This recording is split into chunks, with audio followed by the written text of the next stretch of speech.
बेलापुर गांव में इंद्र कुमार नाम का एक वैज्ञानिक रहता था। उसका पूरा जीवन खोज और आविष्कार में ही बीता, पर उसने अपनी जिंदगी में जो सबसे बड़ा आविष्कार किया था उसके बारे में किसी को नहीं बताया था। जब उसे ये एहसास हुआ कि अब वो ज्यादा दिन जिंदा नहीं रहेगा तो उसने अपने पोते को बुलाया। नरेंद्र, लगता है अब मैं ज्यादा दिन नहीं जीऊंगा। आप आए दिन इतनी सीरियसली बात क्यों करते हैं दादाजी? मेरी बात ध्यान से सुन। एक ऐसा राज है जो आज तक सबसे छुपा हुआ है। क्या मैं आपका गोद लिया हुआ पोता हूँ दादाजी? अरे नहीं नालायक, मेरा एक ऐसा आविष्कार है जो सबके सामने आ जाए तो तहलका मचा दे। तो आपने अभी तक तहलका मचाया क्यों नहीं दादाजी? हे भगवान, ये तेरी हंसी ठिठोली तो मुझे मरने नहीं देगी। चुप हो जा और मेरी बात सुन। मैं वो आविष्कार किसी बड़े आदमी को बेचना चाहता था।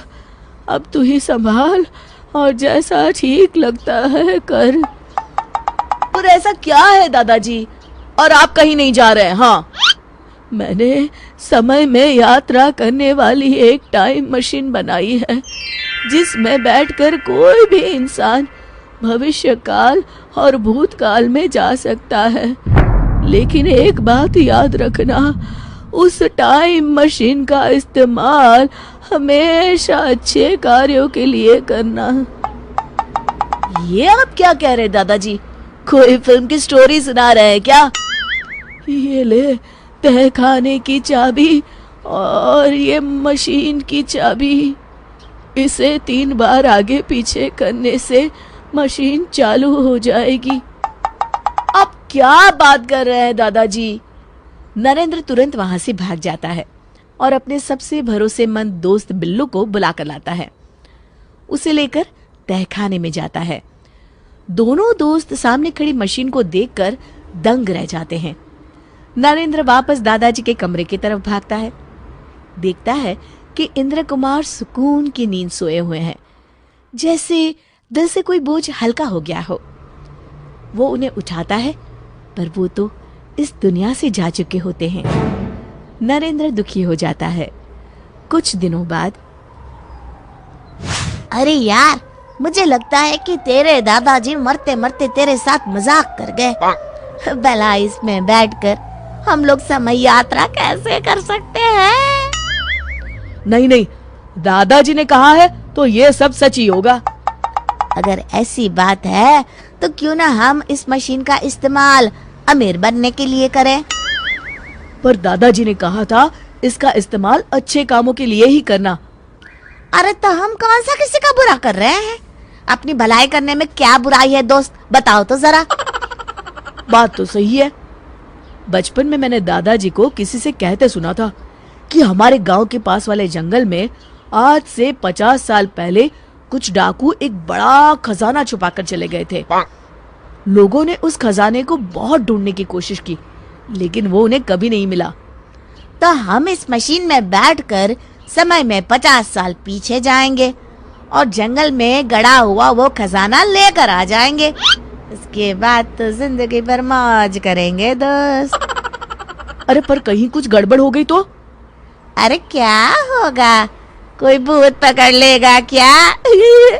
बच्चों जैसी बातें छोड़ और चल फटाफट।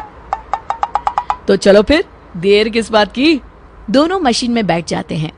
नरेंद्र मशीन शुरू कर देता है और देखते ही देखते वो सालों पीछे जाने लगते हैं। लगता है हम दोनों पहुंच गए हैं।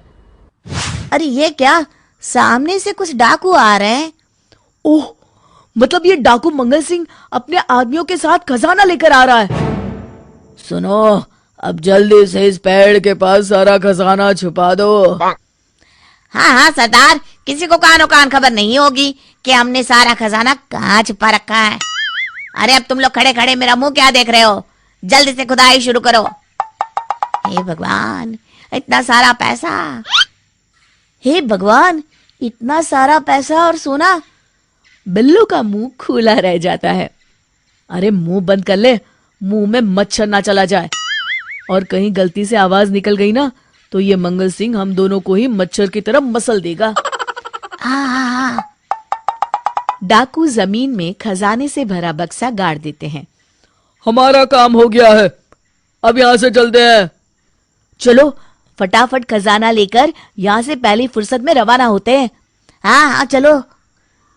दोनों खुदाई करके बक्सा बाहर निकाल लेते हैं। अरे भाई, ये बक्सा तो बहुत भारी है, लगता है हमारी आने वाली कई पीढ़ी बैठ कर खाएगी। तभी नरेंद्र कुछ सोचता है और घबरा जाता है।